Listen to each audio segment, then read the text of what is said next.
Sean, first of all, thank you very much for flying out. I know you're really busy. Well, this is important. I can't believe 10 years has gone by. No. Awesome. I tried to dig up the base camp video that you did for us. It was like a goodness. shaky cell phone, like Blair Witch Project sort of looking thing. That's awesome. But, no, it was really good, but I couldn't find it. So good. I'm actually glad that you can't find it. But I did have the pictures of us when we were 10 years younger. That's pretty cool. It was cool. So I'm going to start out, and by the way, everybody, so we're just going to have a dialogue and a chat, way more interesting than a monologue, even though Sean's a very gifted speaker. I'm going to throw you a real light, just fluffy softball question, okay? All right, okay. All right, so you shared before that there was a time in your life when you decided that you weren't sure Christianity was true. Mm-hmm. So take us back to that crossroads conversation that you had with your dad. Sure. Josh McDowell, for those of you that don't know. I think you were in Colorado. Yep. Tell me about how that conversation or that chat informed your current passions and your philosophy of ministry. Yeah. So my dad, you heard the name Josh McDowell, written a ton of books on apologetics, is now in, I think, 50-some years with Campus Crusade for Christ. Growing up, I don't even remember when I first became a believer. My parents tell me I was 4 or 5. I probably thought in high school someone wasn't a Christian because they just hadn't read my dad's book. Like, how hard is it? And then all of a sudden in college, like mid-90s, this is when you could start surfing the internet. And the secular web actually began, that people were taking a chapter at a time of my dad's books, historians, philosophers, doctors, etc., and dissecting it. And I read this, and I remember thinking, whoa, I've never heard this before. And it really kind of unsettled my faith. I knew my parents meant well, but I thought, for the first time in my life, what if they're wrong? Like, this changes everything. And so we're in Breckenridge, Colorado, and I just asked my dad if we'd go out to coffee. And I said something to the effect of, Dad, I want to know what's true, but I'm not sure. How old were you? I think I was 19. Okay. About my sophomore year. And I just said, Dad, I want to know it's true, but I'm not sure that I'm convinced Christianity's true. And you got to realize, my dad is a person who's like, the glass is 99% full. That's his philosophy of life. Always sees the good. And he looks at me and goes, son, I think that's great. And I remember going, like, did you actually hear what I said? I'm not rejecting this, but I don't know if I buy it. And he goes, son, I've raised you to seek after truth, to love after truth, and to follow truth. You can't live on my convictions. You've got to find what you think is true and live for it. And he said 2 other things. He said, don't reject what you've learned growing up just for the sake of rebelling. Only reject it if you're utterly convinced it's not true. And then he said, and you know your mom and I love you no matter what. And I knew that in my head, but I remember really experiencing at that moment going, wow, this is real at this stage. And that was really when I started reading and interacting with a lot of just different religious texts, feeling like, I got to know if this is true for myself, if I'm going to live this out. It's excellent. Confident curiosity. Yeah, that's what my parents always taught me. Read both sides of an issue and seek after truth. And in fact, the other thing my dad said, he goes, look, I'm confident you'll stay in the faith if you seek after truth because Jesus is the truth. Yeah. He showed a confidence to engage the ideas. Yeah. Which is what we should have as Christians. Yeah, I mean, if it's true, then things like science, philosophy, history really shouldn't worry us. That's right. Yeah. That's right. So in 2015, you and your dad, you had a dinner conversation here in St. Louis with us. And then, too, you guys were both wearing sneakers. I wish I could get away with that. But, because it's hot in here. Is anybody else? I wish I didn't have this jacket and this suit on. You're working hard, man. Yeah, it seems like it. Anyway, you said at that event, so I'm going to have you interact with your own quote, right? Okay. How meta. All right. A recent study showed, this is what you said, that creating space for students to doubt and ask questions is critical. That's right. You said ministries like Faith Ascent take students seriously and help them to think through the answers to the big questions. So Sean, just how important is it to create safe spaces for Christians to wrestle with doubts and questions? You know, what's ironic is sometimes in the church, we're afraid of doubt. We're afraid of asking questions. I've heard Gary Habermas has done a lot of work on this. He says people can confess almost any sin, but if you say that I'm doubting and I'm not sure, it's like people freak out. The irony is that Christianity is actually true. And if there's any place that it should be okay to wrestle with tough ideas, it should be the church. Because Jesus claimed to be the truth. We shouldn't be afraid of ideas that challenge our beliefs. So studies consistently show that it's not doubt that shipwrecks a kid's faith. It's unexpressed doubt that shipwrecks a kid's faith. What that means that should be liberating to you and me is that we don't always have to have all the answers. Look, I'm an apologist. I have a Ph.D. in this. Sometimes I get asked questions, I'm like, man, that's a good question. I got to think about that. I don't know, and that's okay. So what it means is in our families, in our churches, and in our ministries like Faith Ascent, are we going out of the way to help kids wrestle with the big questions, give them space, but also direction how to find answers. That can be life-saving for a kid's faith. It can be life-saving. Amen. We've had more than a few students tell us that their experience at base camp was one of the first times that they just felt free to unpack some of the stuff that they had been burdened with. And we're happy to actually do that for students. And for some of them, would you agree that it's actually nice to maybe get out of mom and dad's dining room or youth pastor Bob's, a small group, because, in a context where you're known by everybody, and there might be, ramifications or raised eyebrows, it's nice to get into a group where you're somewhat anonymous, where you can just say, hey, this is what I'm thinking, without fear of maybe consequence. Look, I grew up with a father who was and still is an apologist, but when I went through doubts, I needed my dad there, but I needed other people to speak into my life, to say the same things that he had said. But sometimes hearing it from somebody else in a different setting, in a different way, makes it sink in. So that's why ministries like Faith Ascent are important. I mean, Jesus said, what do you say, a prophet is not welcome in his own country? Sometimes my kids look at me, they're like, oh, whatever. And then they'll say something in Bible class like, Dad, did you know this? I'm thinking, I'm pretty sure we've had this conversation a lot, but someone else speaking it into them is, for whatever reason, God uses that. So that's why it's so important. I mentioned earlier that one of our core values as a ministry is community, particularly a community of Christian scholars that are willing to make themselves accessible.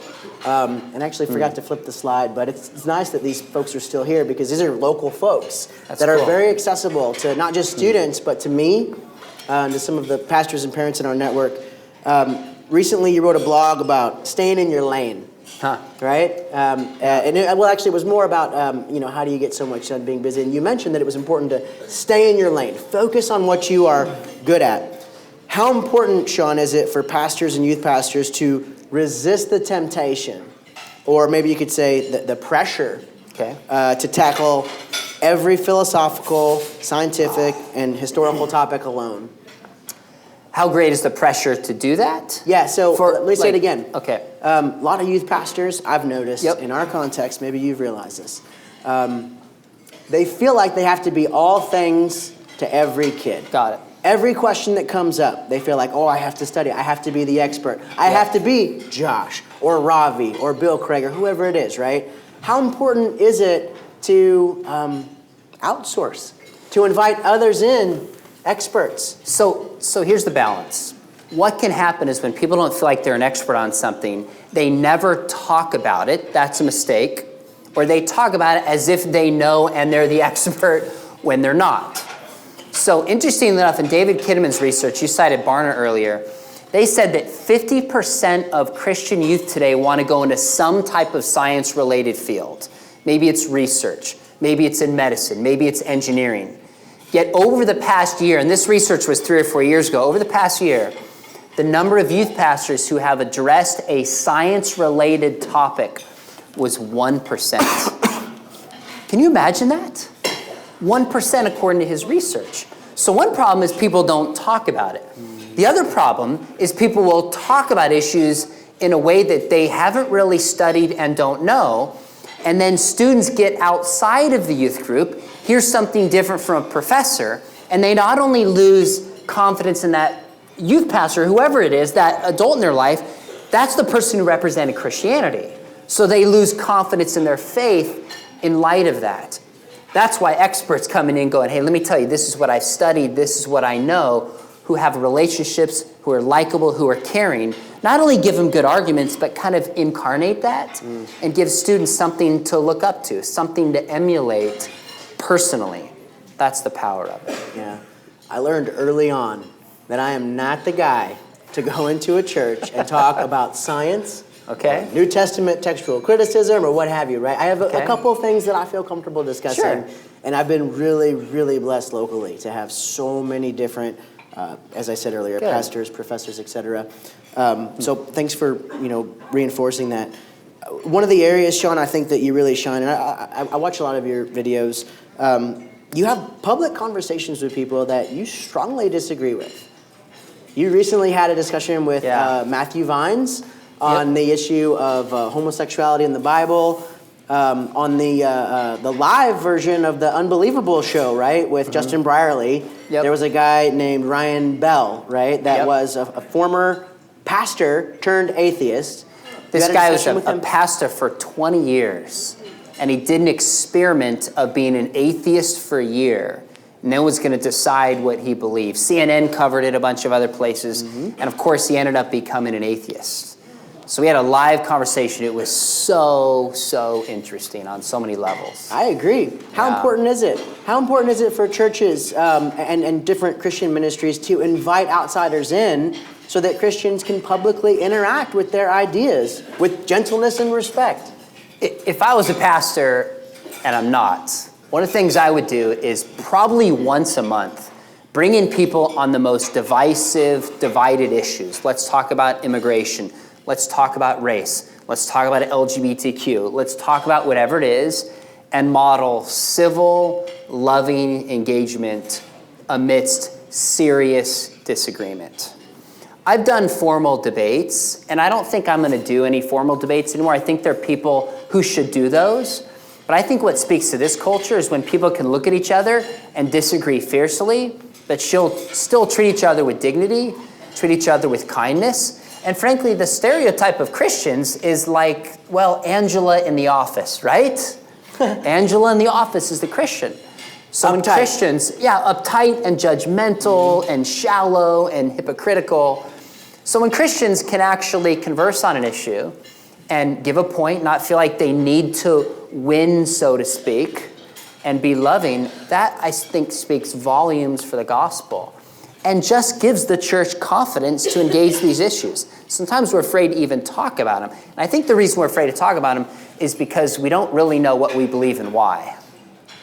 One of my favorite things to do in churches is I put on glasses and I do this atheist role play, and I invite questions from the audience and I just shoot down. And after like 25, 30 minutes, people would get like noticeably upset with me. I've had people yell across the room. I've had people call me names, and they know that I'm role playing.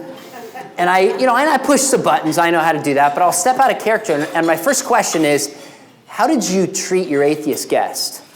And the looks on people's faces are like, oh my goodness, not in a Christ-like manner. And I'll say, why? And I think the answer, we get defensive and we get upset when we don't know what we believe and why. So sometimes as a church, we keep the ideas out there because it's easier to stay in our safe bubble. That is a massive, huge mistake today. It's a huge mistake on so many levels. So any ministry to me that loves students and loves worldview and says we're not afraid to talk about these topics, I'm in. And that's what I love about Faith Ascent. A few years back, Dr. McClyman, where's Mike? Is he here? Yes. You remember this, Mike. We had a panel discussion. It was you and Letitia and I think Ed Bowen and three local atheists. And two of those guys were my friends. Wow. And I thought, and this was probably 2012, Mike? Does that sound about right? And this was not at a church, by the way. Like, we rented some space. Good. We had about 50 students in the room, some parents.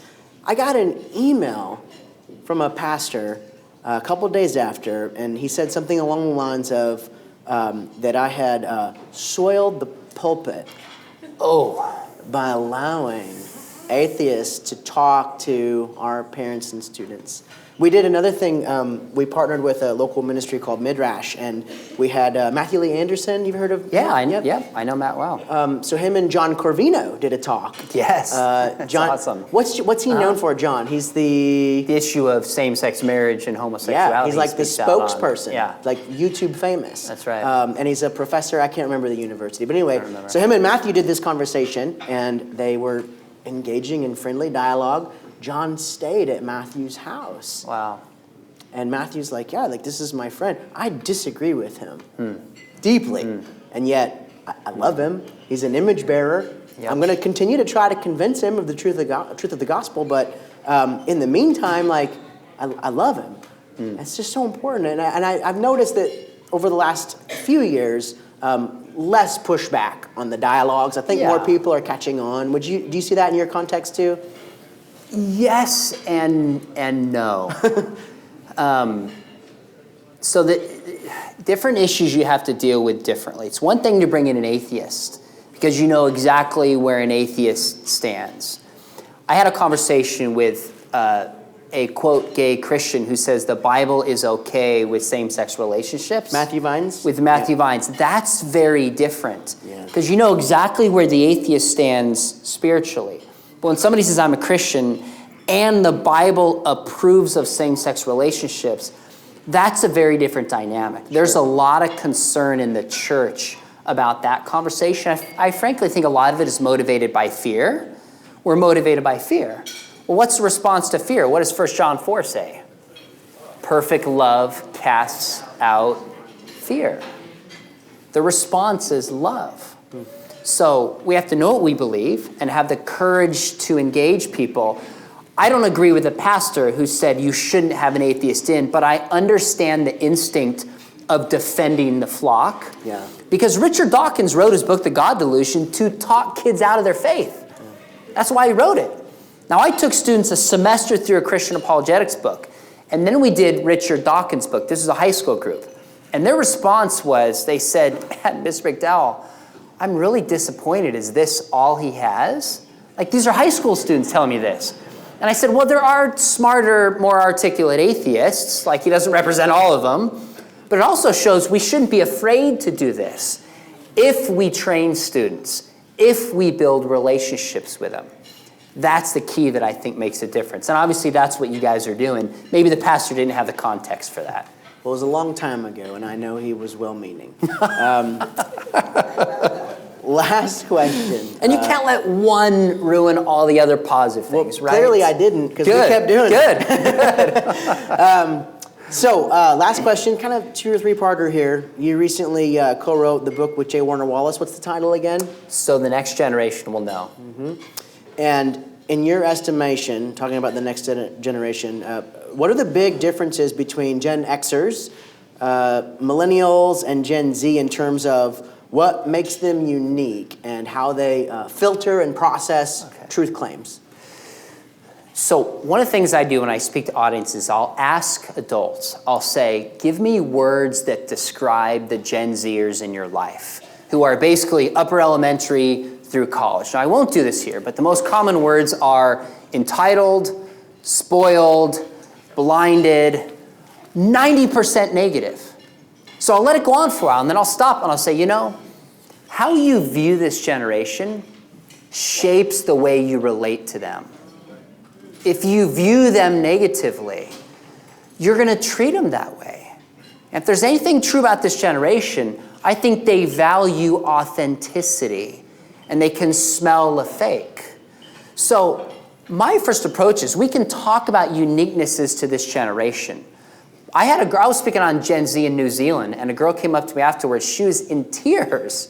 She said, I had just about given up on the church, its view of my generation. I showed up expecting you to bash Gen Zers and millennials. Thank you for seeing the positive in our generation. So we can talk about generations, and it's important and it's helpful, but also keep something else in mind. You, whatever generation you're part of, I'm a Gen Xer, you have far more in common with other generations than you do differences. The problem with defining millennials, Gen Xers, boomers, etc., is we focus on the differences and we put people in a box. Well, some of those differences are helpful to a degree, but you have far more in common with that 12-year-old, that 15-year-old in your church, in your community, than you do differences. That's what we focus on. Now, if you do want to understand this generation, obviously they're digital natives. They've been raised swiping smartphones and tablets before many of them could read and even speak. I'm not sure we know yet what this does to relationships and their brain. There's no coincidence that loneliness and depression and some of the issues you put up on that screen come around the same time we've had this smartphone explosion. Now, the way it affects truth, I would say this. I remember when I was a kid, some of you remember this, the Coke versus Pepsi test. Do you remember this? Now, think about what this is saying. If you want a soda, how many options do you have? You really have 2 options. Now, how many options do you have? Buy your own soda-making machine to the fizz and the level, the taste tailored just for you. And if you still want a Coke, you can get one with your name on it. Right? This is a generation that can have what they want, where they want it, when they want it, how they want it. It's a generation with endless options right at their fingertips. And I think this teaches a generation that you don't have to conform yourself to an external truth. You can conform reality to your own tastes and preferences. That's why I think the word in 2016, the word of the year, was post-truth. It's post-truth. It's about how you feel. It's about the individual.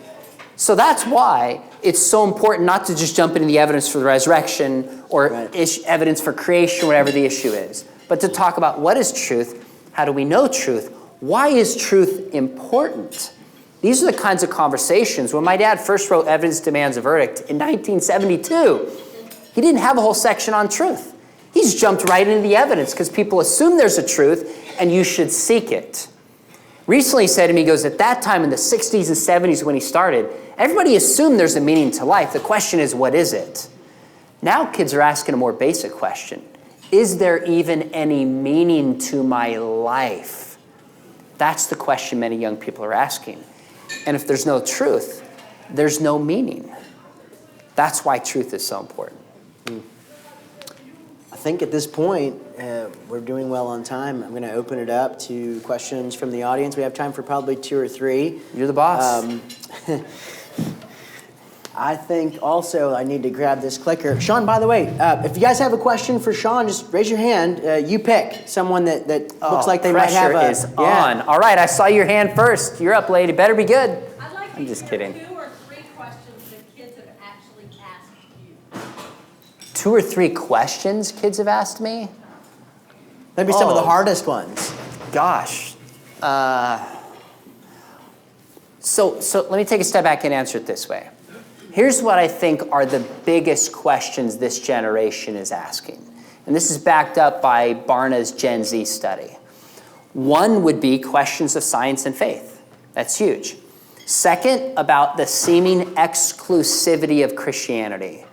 One of the biggest virtues this generation is taught is be inclusive, don't be exclusive. Well, Jesus claimed to be the only way. So that raises unique questions about the identity of Jesus being the only way. LGBTQ questions are huge. I can't go anywhere with students without being asked about transgender, same-sex marriage, etc. And then I think one of the ways the questions have shifted, and I updating the book Evidence to my dad, I had a ton of questions for him, and he said when he used to speak on college campuses, their biggest objections were Christianity's not true. Now I think the biggest objections are that Christianity's not good.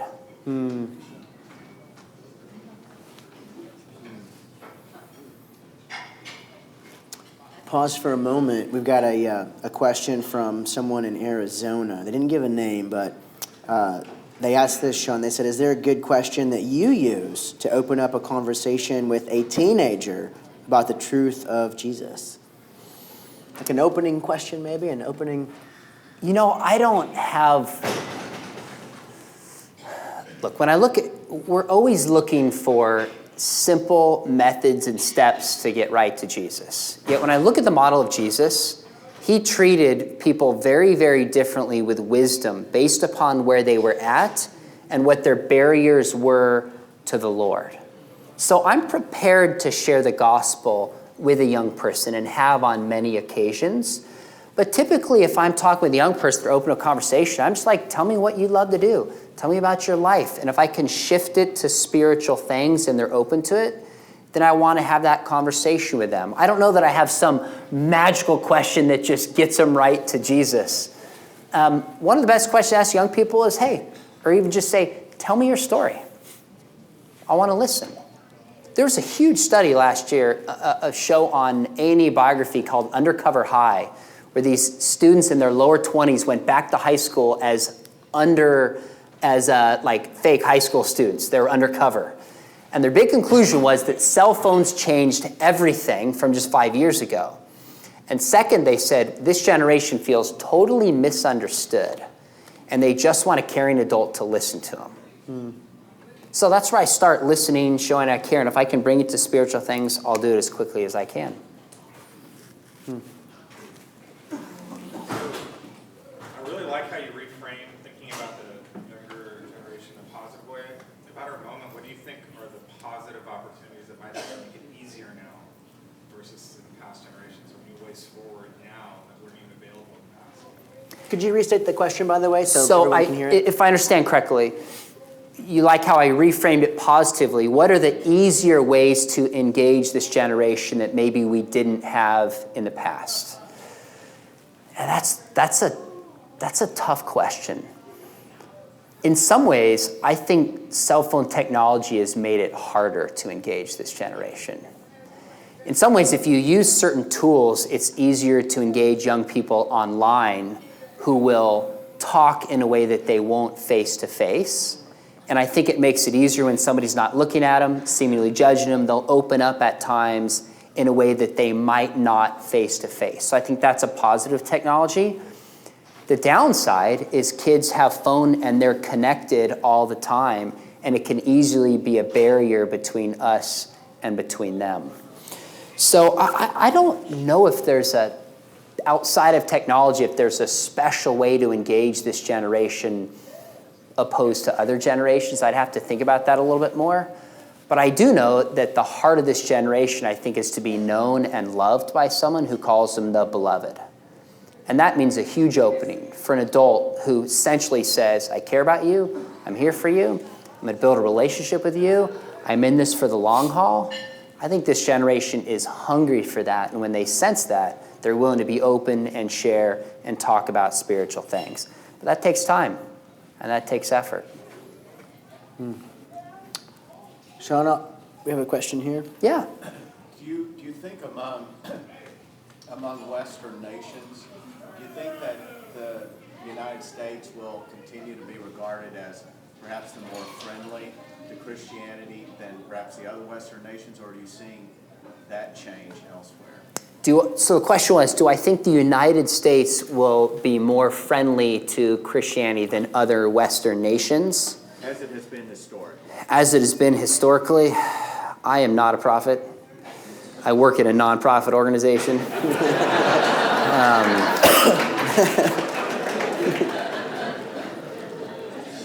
What I think is, here's what I know. Some of you might have seen 6 or 7 days ago, the Attorney General, William Barr, gave a speech to Notre Dame. How many of you saw his speech before Notre Dame Law School? Write it down and just go watch this. It was powerful. And he said, essentially, we are at a moment where the past 50 years there's been this outside threat, which was communism. But the framers of our government thought what would essentially destroy America, so to speak, is not from without, but from within. Would we have the moral restraint and character to withstand what comes along with freedom? And he talks, I was stunned to hear Attorney General say this. He talked boldly and out loud about an encroaching secular movement to silence religious freedom. And to hear him say it so clearly, it's on Facebook, just go watch it. Even if you end up disagreeing with him, it's a clarion call. So for him to say it that clearly, and I've seen these signs coming for a while, that I think, if I had to guess, I think this ball that's moving against religious freedom has increasing strength with the younger generations. and is pushing more and more back against the church. And we will see some of those freedoms restricted. Now, here's also what I know. Christianity does well when it's not necessarily in the majority with power. So Jesus has not crawled back in the grave. God is sovereign. And, maybe there's certain things we've taken for granted. Our use of money within the church. We haven't been as strategic as we could be. That's going to get pinched a little bit. And frankly, it's going to weed out a lot of people that were just cultural Christians. That's okay. Jesus started with 12, and he turned the world upside down. So I'm just concerned, whether or not the future changes, I'm just concerned that Christians are faithful to the gospel, we don't stop speaking truth, and we love our neighbors. If we do that, then Jesus is going to say, well done, my good and faithful servant.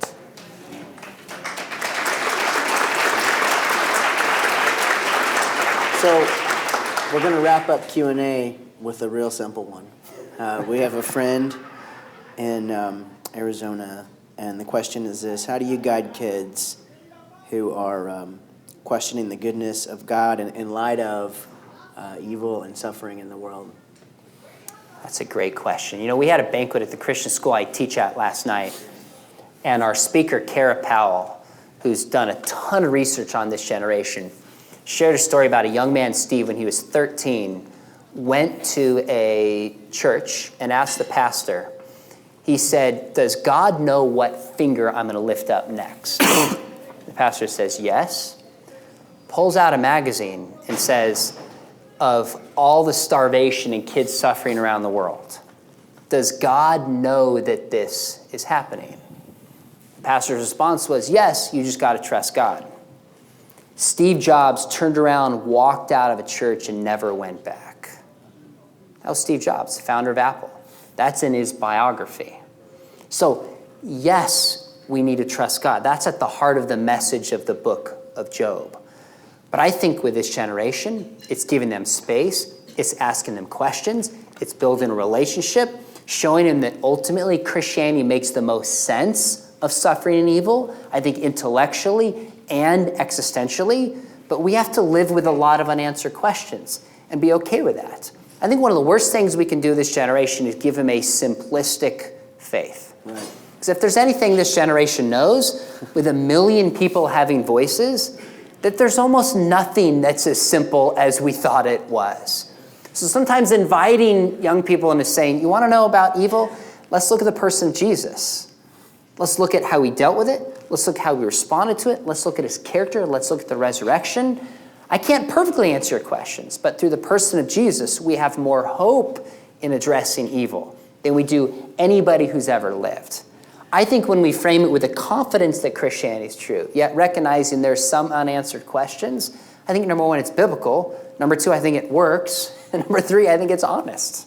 So that's how I would frame it with a young person as best I could.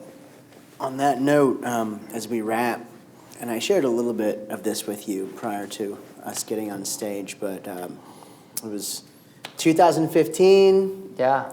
You and your dad were in town, and you noticed that night that I was maybe a little down.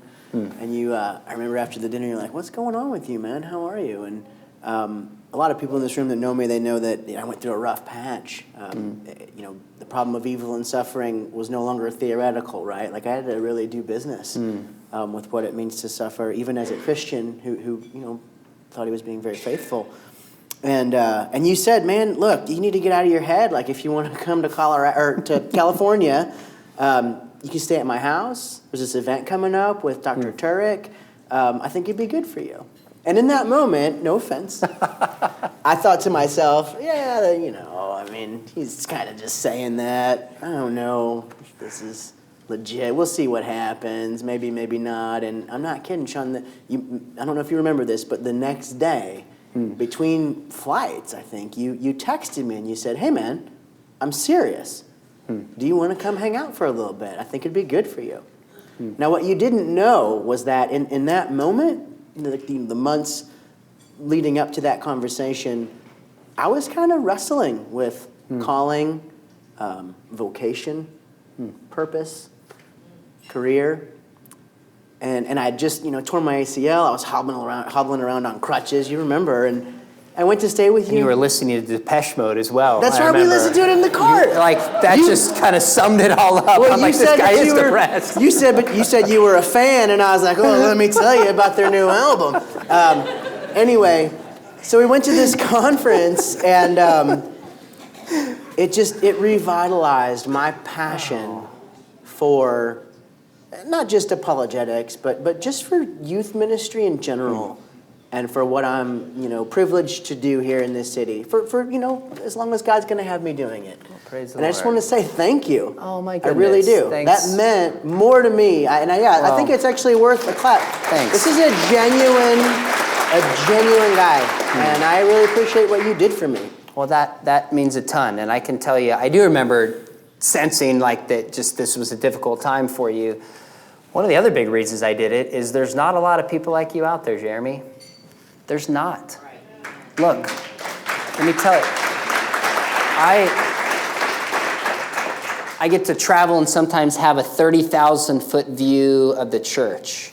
And there's not a lot of people that would give the presentation that you just heard saying, we're losing young people. There's a relational and an apologetic component. It's code blue. The church needs to respond. There's not a lot of people. I was just at an event called Moms in Prayer this past week.